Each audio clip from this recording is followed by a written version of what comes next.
I overheard my wife laughing in the other room while rehearsing her divorce speech with her friend. She believed he would cry, grovel, and agree to whatever she wanted. Acting quickly, I was the one to file for divorce first and serve her the papers during her office potluck. Either, we're just striving to reach our first 1,000 subscribers. If you enjoy true emotional tales, please hit the subscribe button. Your support means a lot to us. Now, let's dive into the story. It was not my intention to listen in, but as I walked down the hallway carrying a basket of laundry, the sounds of laughter caught my attention. Samantha, my wife, hadn't laughed like that around me in months. I paused briefly, long enough to hear words that shattered my perception of our marriage. Her laughter was not the good-natured kind shared after a funny moment, but instead sharp and cruel, hinting at something dark-spoken and agreed upon. Samantha was on speakerphone with someone I knew. As Lindsay's words echoed in my mind, I realized the truth was staring me in the face. Samantha's words confirmed it all. The pieces were falling into place. I decided to wait until April for my bonus before taking action. I knew he would beg and plead once I confronted him. Men like him are always afraid of being alone. Stunned, I stood there with the laundry, trying to comprehend what I had heard. The laughter that followed made it all too real. Without causing a scene, I turned and quietly retreated to the bedroom, my heart pounding and hands trembling. Confrontation was not my style, but this betrayal felt like a calculated move with a detailed plan in place. Sitting on the edge of the bed, I stared at the wall, lost in a whirlwind of emotions. I couldn't stop thinking about it, replaying the situation in my mind. What was she trying to tell me? It was all starting to make sense. Why the wait until April? What else was I unaware of? I had a sleepless night, tossing and turning as she came to bed around midnight, pretending like nothing had changed, giving me a kiss on the cheek, turning off the lamp, rolling over. Meanwhile, I lay awake next to a woman who had checked out emotionally months ago, only staying for a potential payout, thinking I would crumble when she eventually ended things. That night, something shifted inside me. I refused to passively wait to be tossed aside. If she wanted to play a game, I would play it, but on my own terms. Samantha, she is a meticulous planner. I used to admire that quality when we first got together. She had everything planned out: vacations, birthdays, even laundry days. But now I started to question if I was just another piece in her plan. Reflecting on our past, the warning signs were there. I just refused to acknowledge them. The late nights at work, the sudden girls' nights, her unexplained change in behavior. Repositioned her phone upside down on the table. She mentioned it was to avoid distractions from notifications. Subtle hint. You are often too accommodating, too gentle. You wouldn't last in the dating scene. As for the peculiar new boundaries she imposed, such as not touching her laptop or inquiring about her meetings, I initially attributed them to stress. Her job in finance entailed numerous deadlines and long hours. However, I later realized it wasn't stress, but rather a calculated strategy. The following morning, I woke up earlier than usual. She was still asleep. I paused for a moment, observing her. It's astonishing how swiftly your perception of someone can change. Just 12 hours prior, I would have confidently professed my love for her above all else. Yet now, I felt no emotion, not even resentment, just a sense of detachment. She had been planning to blindside me. Consequently, I began devising my own plan. Have you ever reflected on the past and recognized that you were the sole one making an effort, shouldering a burden that had long ceased to exist without anyone informing you? That's how the subsequent days felt after I learned about Samantha's little. I started looking at everything differently, and honestly, the pieces fell together way too easily. It was like I'd been walking through a house filled with cracks, but I convinced myself it was just old paint.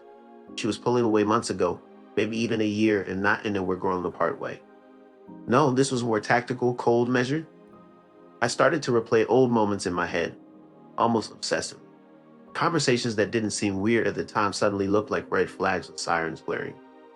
There was the time she told me not to buy her a birthday gift, that she just wanted space and time alone to relax. I respected that. I thought it was sweet that she just wanted peace. Turns out she booked a spa weekend out of town. Once she paid for using our joint credit card. Only recently did I realize there were two plane tickets. She told me her phone broke one weekend and she couldn't respond to any of my texts, but her Insta story was full of cute wine bar pics, none of me. Sure, we had the classic cheese board and legs angle, along with the financial adjustments.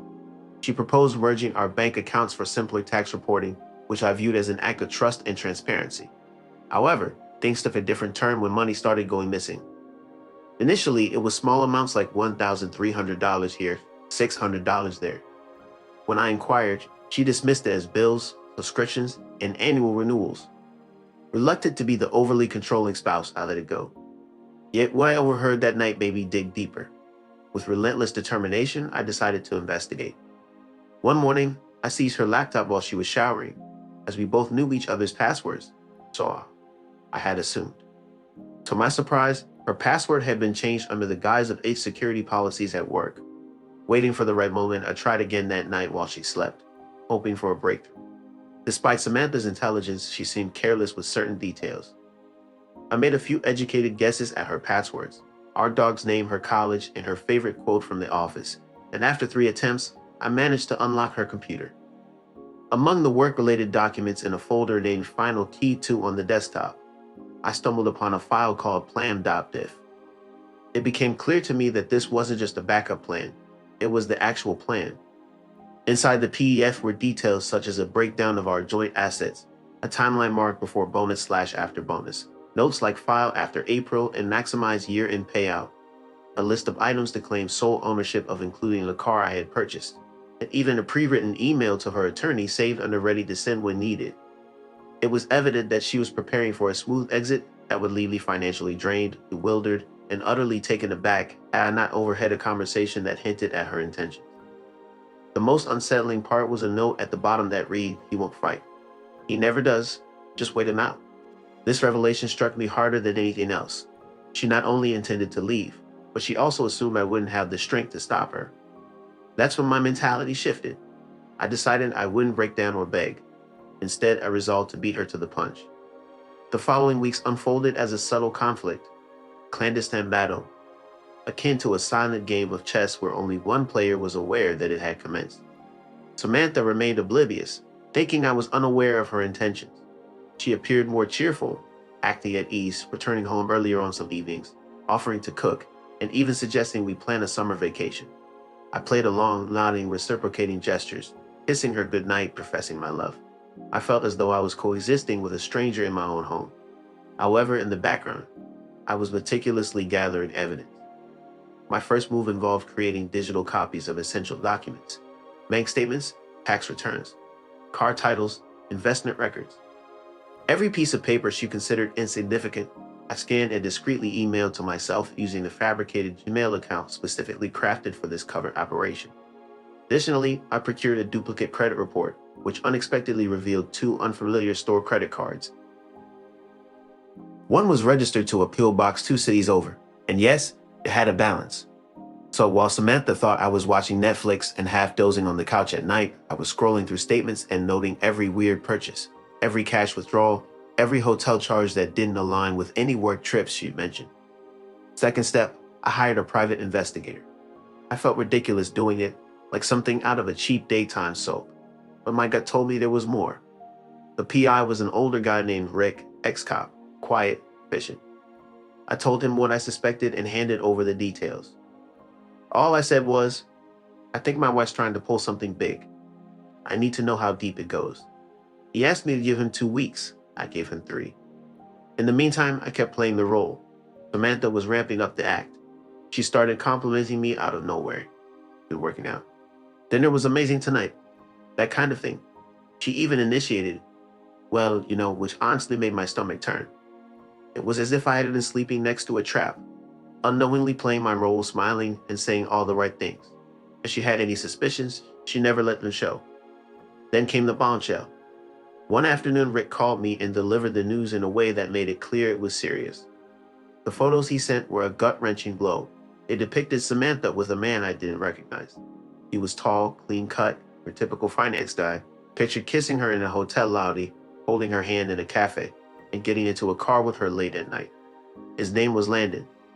Rick had done some digging and discovered that they worked together, not directly in the same department, but closely enough to cross paths at company events.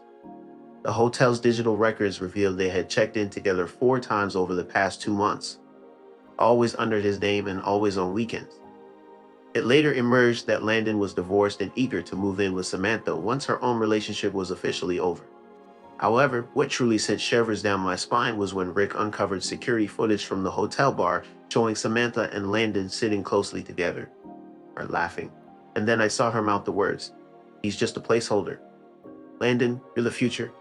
A placeholder after everything.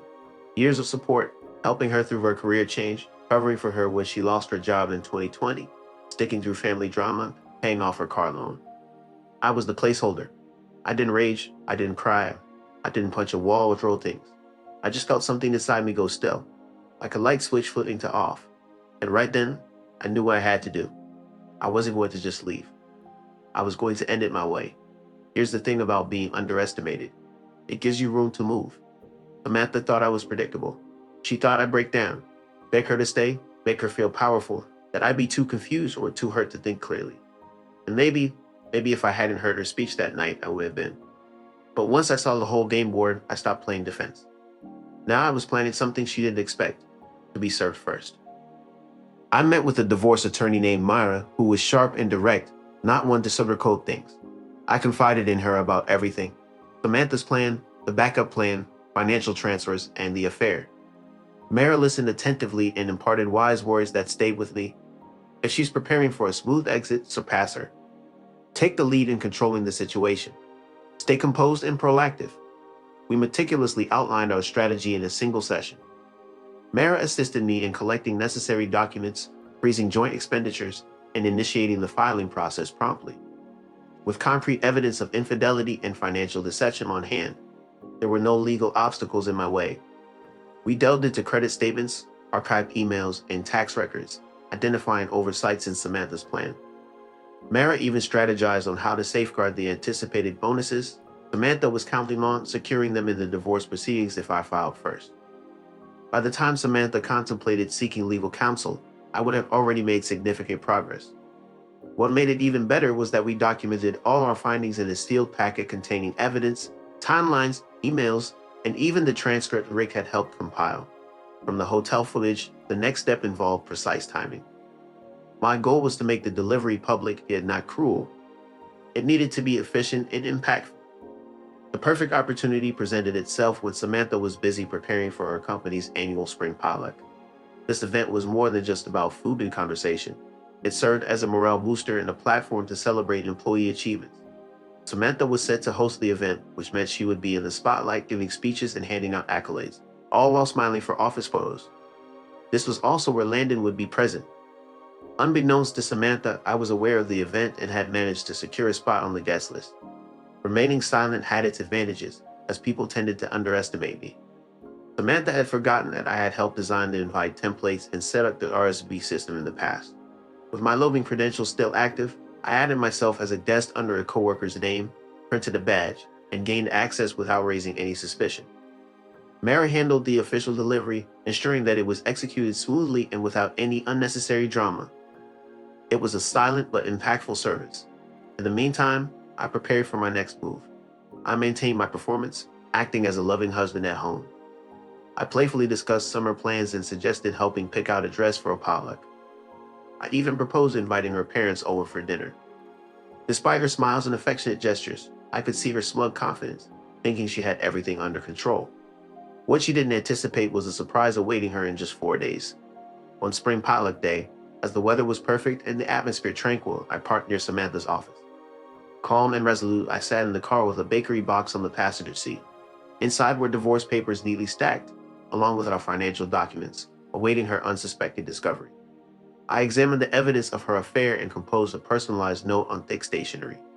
I had already practiced delivering the speech, so I proceeded directly to the conclusion. There was no need to plead or ask for forgiveness. I had already made up my mind to leave. After attaching the note to the lid and sealing it shut, I entered the room.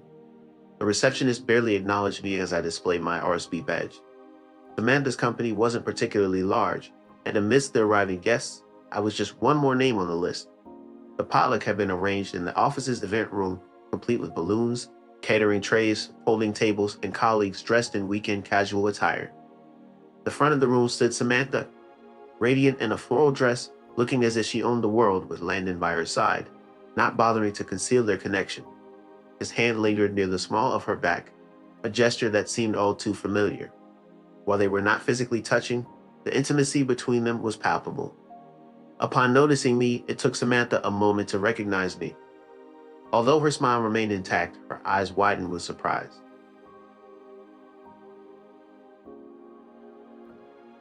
I handed her a small microphone as she prepared to deliver her team appreciation speech and placed a bakery box on the table beside her, whispering, "Hi, Sam." Inside was an early birthday treat. She blinked in surprise and asked Jake, "What are you doing here?" Instead of answering, I simply smiled, turned around, and walked back through the crowd, leaving her with the mic in one hand and a box that held no cake. As I made my way to the parking lot, I overheard whispers starting to spread.